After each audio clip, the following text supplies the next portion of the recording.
You will hear a number of different recordings, and you will have to answer questions on what you hear.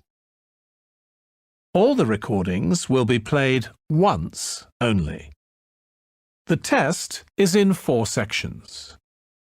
At the end of the test, you will be given 10 minutes to transfer your answers to an answer sheet.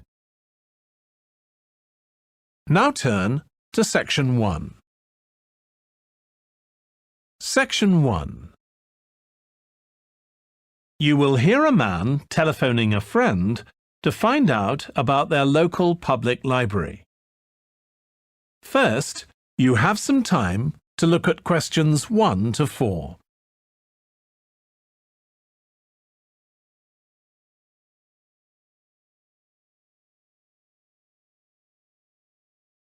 You will see that there is an example that has been done for you. On this occasion only, the conversation relating to this will be played first. Hello? Hi, Susie. It's Paul here. How are you? Enjoying your new job? You're working at the library, aren't you? Yes, I started when the library reopened a month ago. It's great. The woman says that the library reopened a month ago, so month has been written in the space. Now we shall begin. You should answer the questions as you listen, because you will not hear the recording a second time. Listen carefully and answer questions 1 to 4. Hello? Hi, Susie. It's Paul here. How are you? Enjoying your new job? You're working at the library, aren't you? Yes, I started when the library reopened a month ago. It's great. Actually, Carol and I have been meaning to join for a while. Oh, you should. It doesn't cost anything, and the new library has all sorts of facilities. It's not just a place where you borrow books. For instance, there's an area with comfortable seats where you can sit and read the magazines they have there. Some people spend the whole morning there. Wish I had that amount of time to spend. Yes, you must be pretty busy at present, with the children and everything. We are, yes. But we're hoping to get away this summer. We're thinking of going to Greece. Well, we've got a much larger section of the library devoted to travel books now, so you should come and have a look. I can't remember if there's anything specifically on Greece, but I should think so. OK. Now, Carol's organising a project for the history class she teaches at school. It's about life in the town 100 years ago. Do you have anything that might be useful? Yes. Actually, we've now got a new section with materials on the history of the town and surrounding region. Right. I'll tell her. You can't always find that sort of thing on the internet. Now, in the old library, there used to be a separate room with reference books. It was a really nice, quiet room. Yes, we've put those books in the main part of the library now, but we do have a room called the community room. It can be hired out for meetings, but at other times, people can use it to study. I might use that. It's hard to find anywhere quiet at home sometimes. I can't remember how old your son and daughter are. We've introduced a special section of fiction written specially for teenagers, but they might be a bit young for that. Yes, they would be. Before you hear the rest of the conversation, you have some time to look at questions 5 to 10.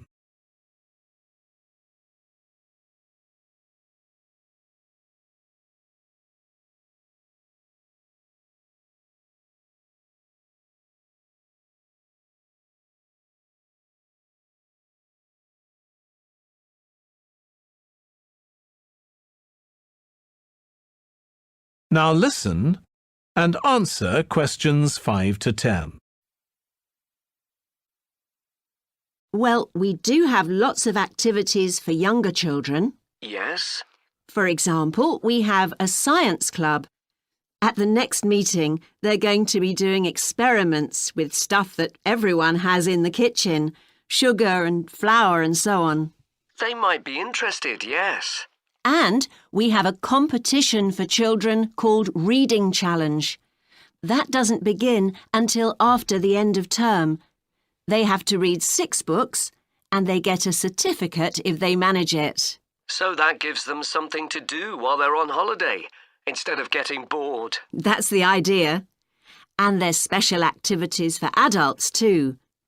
On Friday, we have a local author called Tanya Streep who's going to be talking about her new novel.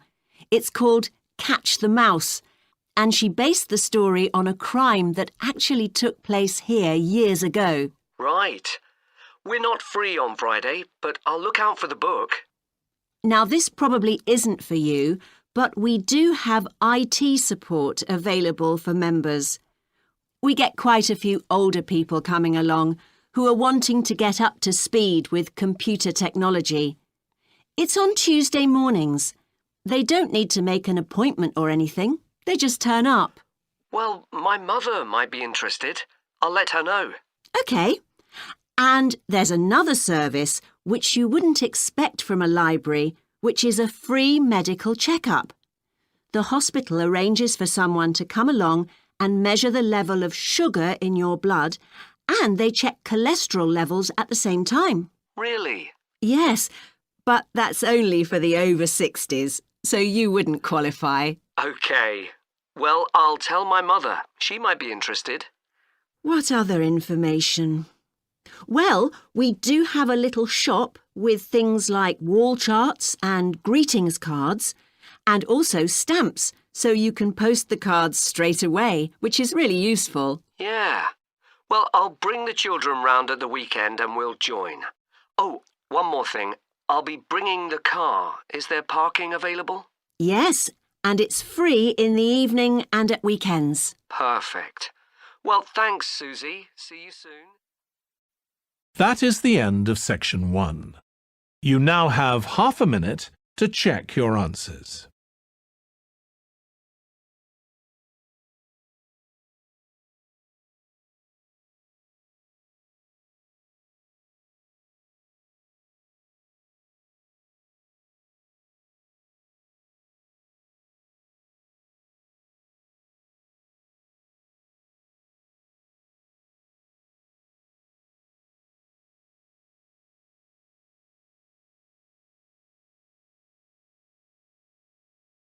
Now turn to Section 2.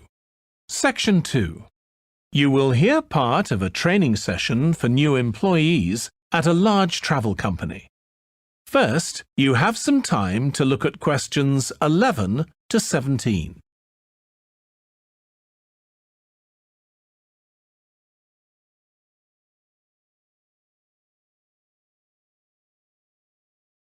Now listen carefully and answer questions 11 to 17. In this session in your training day, we're going to look at some of the more specialized holidays we offer at BC Travel. Now, the travel business is very competitive, and it's important to be aware of how the market's changing and developing. In terms of age groups, the over 65s are an important market, and one that's increasing steadily year on year. The fewest holidays are taken by the 31 to 42-year-olds, and that figure shows no sign of rising. The biggest market at present is still the youngest group, the 16 to 30s, but this group's also seen the biggest drop over the last few years, whereas there's a noticeable growth in the number of holidays taken by the 55 to 64-year-olds. As far as the 43 to 54-year-olds are concerned, bookings there are steady, but I have to say we haven't seen the increase we expected. One trend we're noticing with nearly all age groups is the growing popularity of holidays in which clients do some kind of specialized activity. I'm not talking here about adventure holidays where clients take part in high-risk activities like white water rafting just for the thrill of it. Activity holidays usually involve rather less high-risk sports or things like art and music. They're not necessarily cheaper than ordinary holidays, often the opposite, in fact, but they do often take place outside the main tourist centers, which gives an opportunity for clients to find out more about the local people and customs. And many say this is one of the most positive features of these holidays. Of course, they offer the chance to develop a new skill or talent, but clients often say that more than this, it's the chance to create lasting relationships with other like-minded people. That's the main draw. Let me give you some examples of BC travel activity holidays. Our painting holidays take place in 4 different centers in France and Italy, and they're very popular with clients of all abilities from beginners onwards. We've got an excellent team of artists to lead the classes. Some of them have been with us from the start, and 5 additional ones will be joining us this year so that we can offer a greater number of classes in each center. As far as cooking holidays are concerned, I know a lot of agents offer holidays where clients cook recipes related to one particular country, usually the one they're staying in, but we focus on dishes from a great many different ones. Apart from that, you'll find the usual emphasis on good quality organic ingredients. That's more or less a given nowadays, and there are generally some meat-free recipes included. Our photography holidays take place in a wide range of countries from Iceland to Vietnam, and clients have the opportunity to see some stunning scenery. Groups are small, no more than 8, so clients can have one-on-one tuition during the holiday, and excursions are arranged with fully trained guides. At the end of each holiday, an exhibition is held of the photographs taken so that clients can see one another's work and receive valuable feedback from the tutor. Before you hear the rest of the training session, you have some time to look at questions 18 to 20.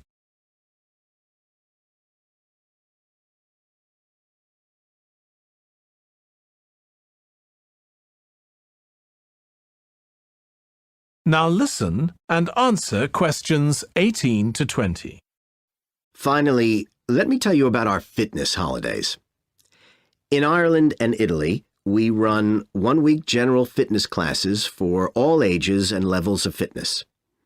Clients start the course with a consultation with a trainer, and together they draw up an individual program. As well as improving general fitness, clients find that they end up losing much of the stress they've built up in their daily lives.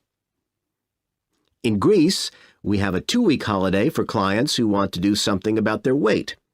This has all the features you'd expect, like a personalized diet program, but one of its most popular features is that the exercise classes are all held on the beach. People say it's far preferable to being in a gym. Finally, we offer several holidays in Morocco. One very popular one is the mountain biking holiday. Bikes are provided, and there are different routes according to people's ability. We offer one which is tailored to the needs of families, which is particularly popular. Okay, so that's about all the time I have today, so thank you very much. That is the end of section 2. You now have half a minute to check your answers.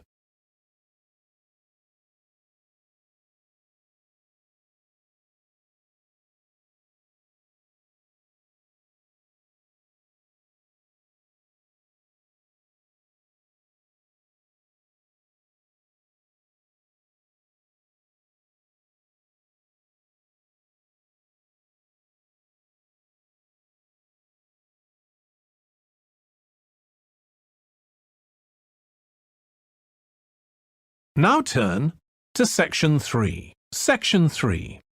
You will hear 2 tourism students, called Natalie and Dave, talking about the tourism case study they are doing. First, you have some time to look at questions 21 to 26.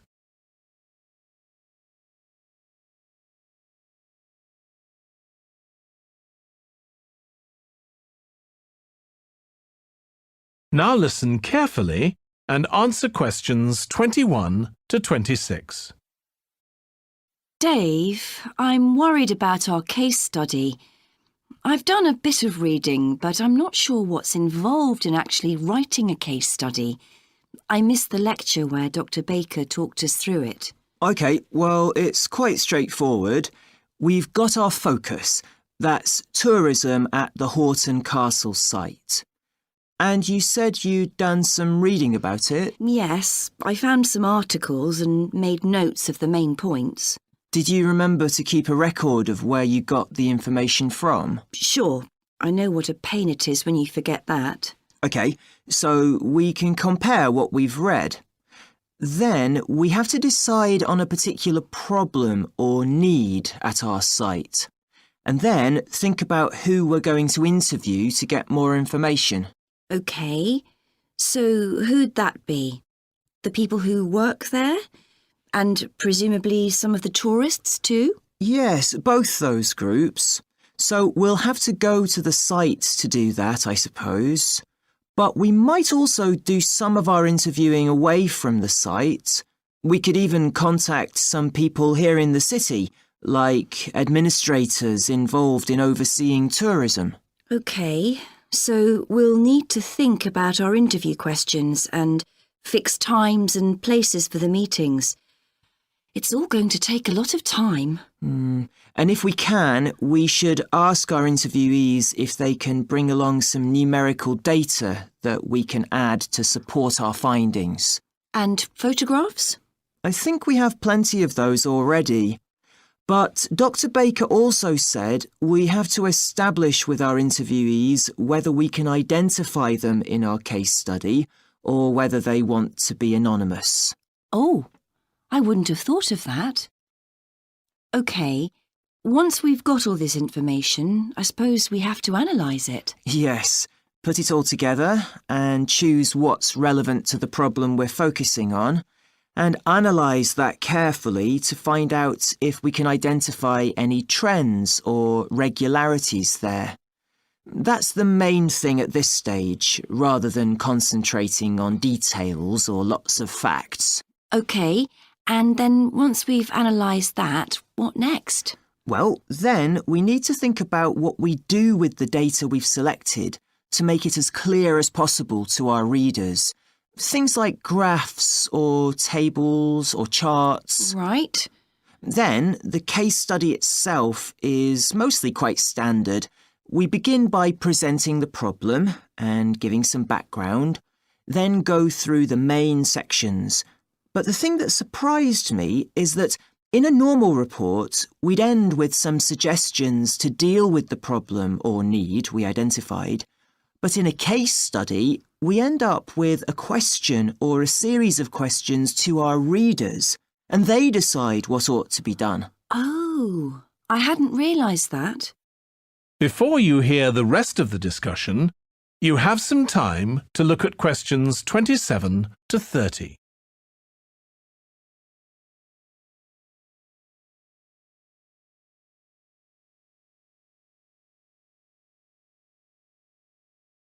Now listen and answer questions 27 to 30.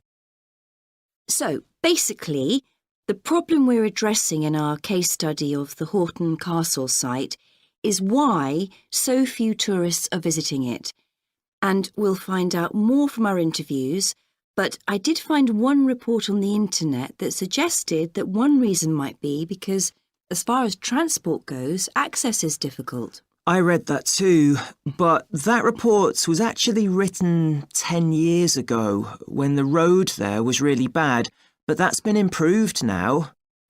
And I think there's plenty of fascinating stuff there for a really good day out, but you'd never realise it from the castle website. Maybe that's the problem. Yes, it's really dry and boring. I read somewhere a suggestion that what the castle needs is a visitor centre. So we could have a look for some information about that on the internet. What would we need to know? Well, who'd use it for a start? It'd be good to know what categories the visitors fell into too, like school parties or retired people. But I think we'd have to talk to staff to get that information.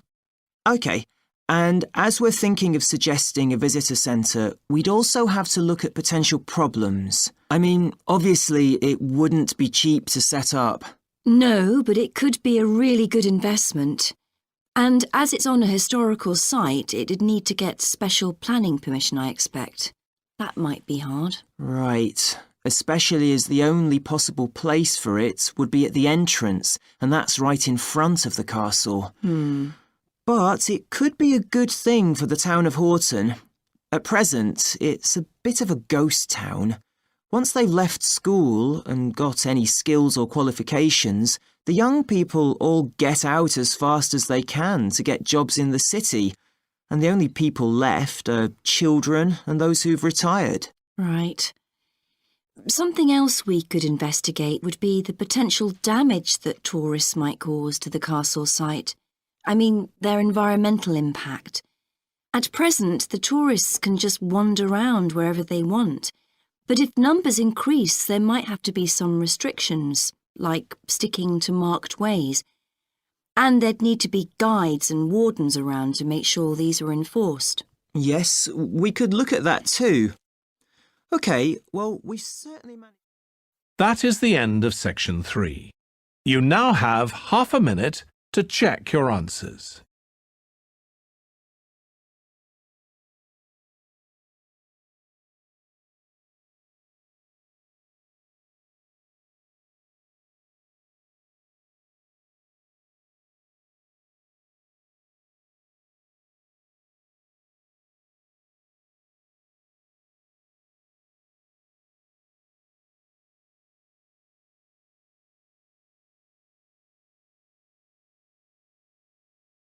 Now turn to section 4. Section 4. You will hear a lecturer on an environmental studies course discussing how birds are affected by environmental change. First, you have some time to look at questions 31 to 40.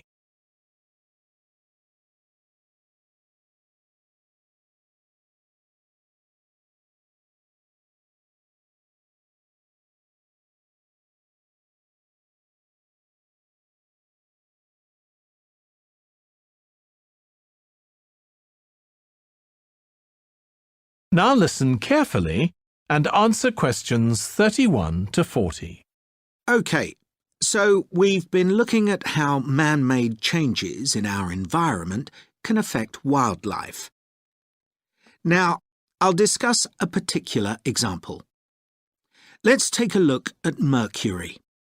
Mercury's one of the 120 or so elements that make up all matter, and it has the symbol Hg. It's a shiny, silvery substance. You may have seen it in old-fashioned thermometers, but it's not used much for domestic purposes now because it's highly toxic. But the problem is that the amount of mercury in the environment's increasing. The main reason for this is the power plants used to produce electricity. The main source of energy that most of them use is still coal, and when it's burned, it releases mercury into the atmosphere. Some of this gets deposited into lakes and rivers, and if it's ingested by a fish, it's not excreted. It stays in the fish's body, and it enters the food chain. So, it's been known for some time that birds which eat fish may be affected. But what wasn't known until quite recently is that those that eat insects can also be affected. So, a woman called Claire Varian Ramos is doing some research on how this is affecting birds. And rather than looking at how many birds are actually killed by mercury poisoning, she's looking for more subtle sub-effects. And these may be to do with the behaviour of the birds, or with the effect of mercury on the way their brain works, so whether it leads to problems with memory, for example. And she's particularly focusing on the effects of mercury on birds' song. Now, the process of song learning happens at a particular stage in the bird's development. And what you may not know is that a young bird seems to acquire this skill by listening to the songs produced by its father, rather than by any other bird. And Varian Ramos has already found in her research that if young male birds are exposed to mercury, if they eat food contaminated with mercury, then the songs they produce aren't as complex as those produced by other birds. So, quite low-level exposure to mercury is likely to have an impact on male birds in a natural situation because it can mean that they're less attractive to female birds, and so it can affect their chances of reproduction.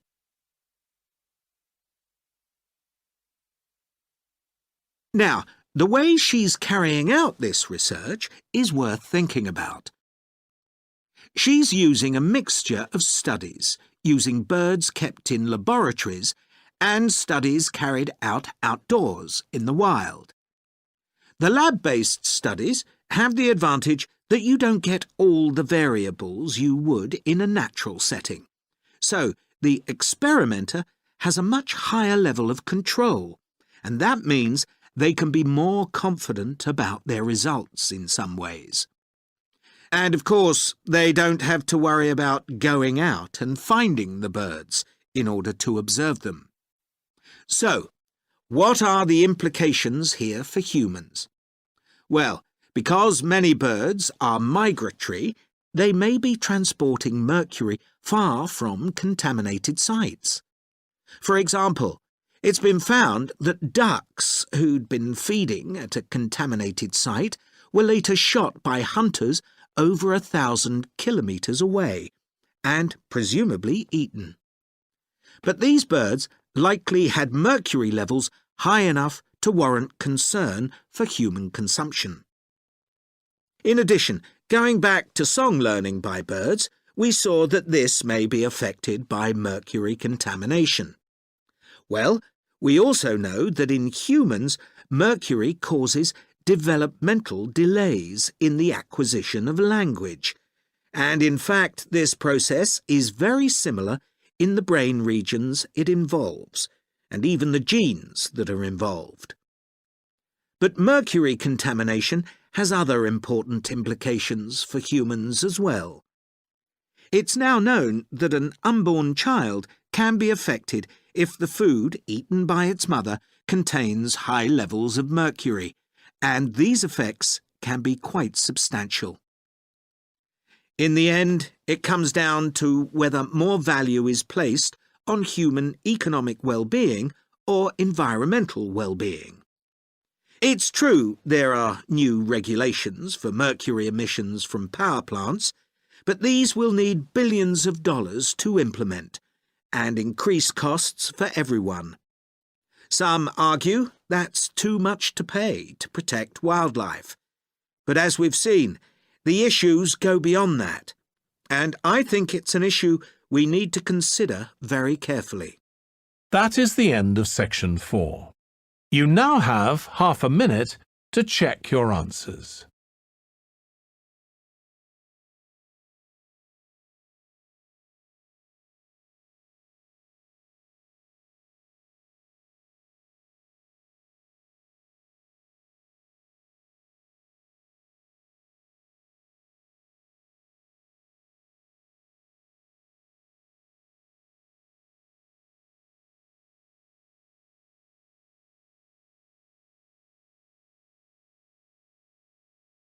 That is the end of the listening test. You now have 10 minutes to check your answers.